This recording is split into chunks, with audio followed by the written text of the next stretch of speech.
do this. Wait, my juice can save the world? Chapter 1. A World of Curtains. End of the world. And people thought that it would happen in an instant. And people said it would be beautiful. A flash of light in the sky and a single boom. And everything we ever know would just be gone. They were wrong. The end of the world did not happen in an instant. There were no flashes of light, there wasn't even a boom. It was, however, truly and incredibly beautiful. Instead of flashes of light in the skies, what we got were curtains. Curtains of light, all of different colors dazzling in the sky. The people of the world were mesmerized by their unquantifiable beauty, like the aurora, but covering the entire world with its undying magnificence. Undying. Perhaps that was thoughtless, as what came after the undying beauty was death. People all around the world flocked when some of the curtains started falling from the sky, like moths drawn towards a fire they could finally reach. Nothing happened yet, of course. It wasn't until one of them decided to get too close and open the Pandora's box. And as soon as one of the curtains was opened, death was unveiled in the form of men. History no longer knew who the first victim was, but everyone surmised what happened to him or her. The first victim entered the curtain, only to kill, to devour the first human it saw as it came back. Perhaps that was the proper term for it now, as what came out of the curtain was no longer human, but a monster, bringing along with them creatures that one could only find in literature. And of course, as humans do, everyone panicked. And with curtains all around them, they disappeared one by one by one, only to return as a horde that swept through the lands. This continued on like a ripple across the world, destroying entire cities in waves in less than a day. The world responded, of course, but facing an unknown enemy was something that they were not trained to do. But it was due to them fighting back that the world began to learn about the curtains. There were those that were able to come out of the curtains still human. No. They came out as something more. The humans that were able to survive the challenges within the curtain were granted power. Different kinds of power depending on the curtain they entered. Enhanced strength, reflexes, the ability to control the elements to their will. There were all sorts of random abilities. They all, however, had one thing in common. The system. The system came to them in the form of a hologram, a floating set of words that created an interface for them to do all sorts of things. Permanently increase their physical abilities with just a tap, magically buy all sorts of weapons that materialize out of nothing by using the so-called points they receive from killing the creatures inside curtains and successfully clearing the objectives given to them. The end of the world did not happen in an instant. Instead, it turned the whole planet into a game, and Zach Baker was one of the players that were lucky enough to reach its conclusion. How long has it been?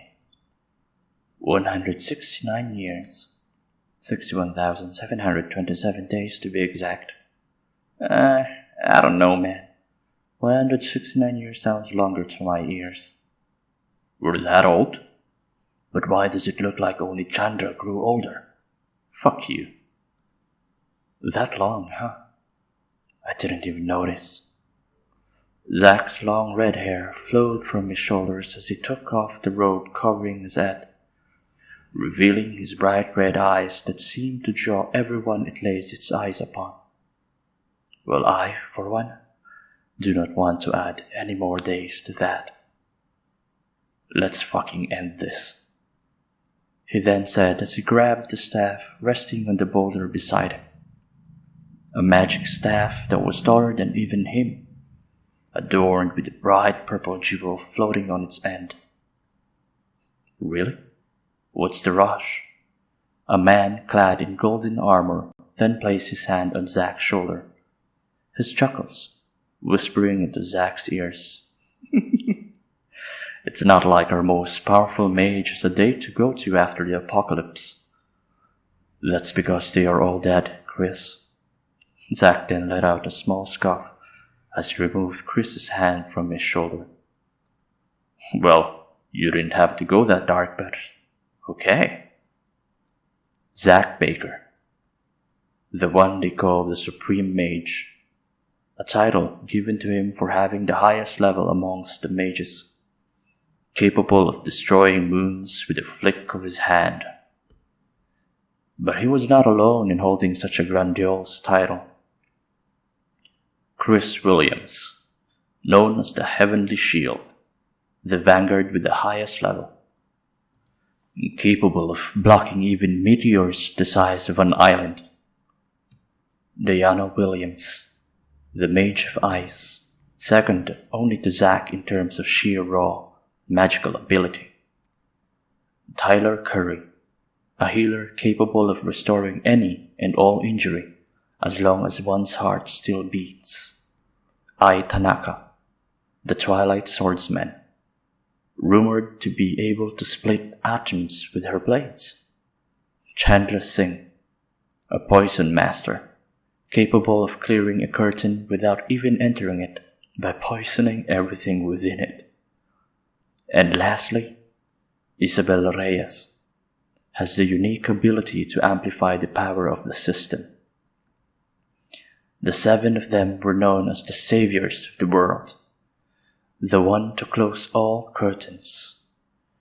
And close all the curtains they did, until finally, there was only one.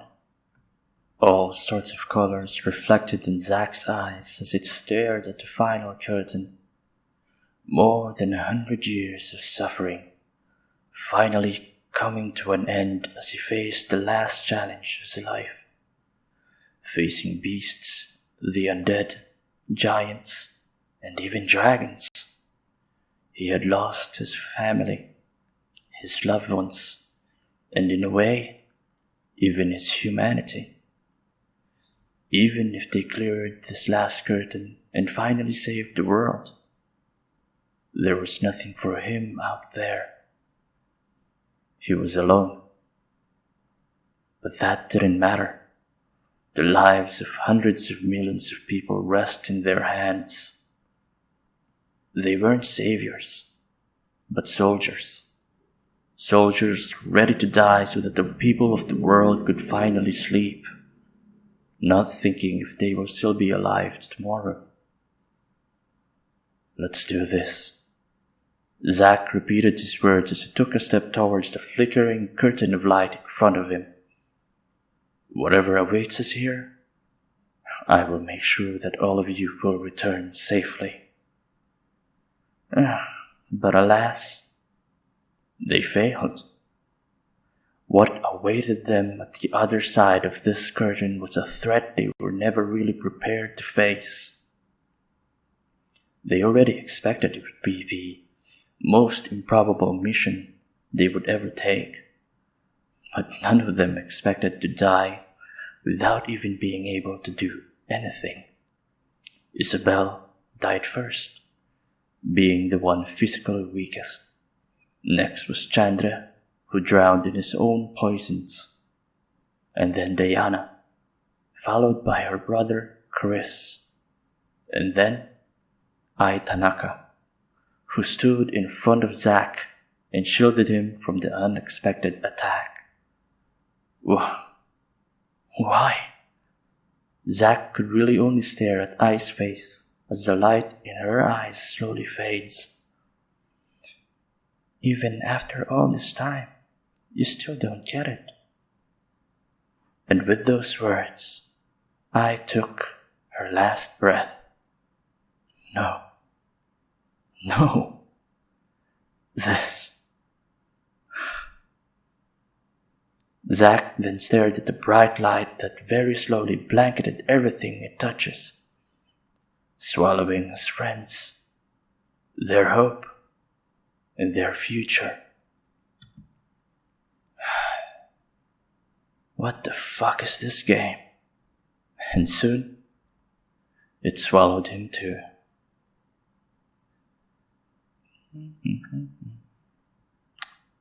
Zack could feel his lungs crashing down as a searing pain entered his nose.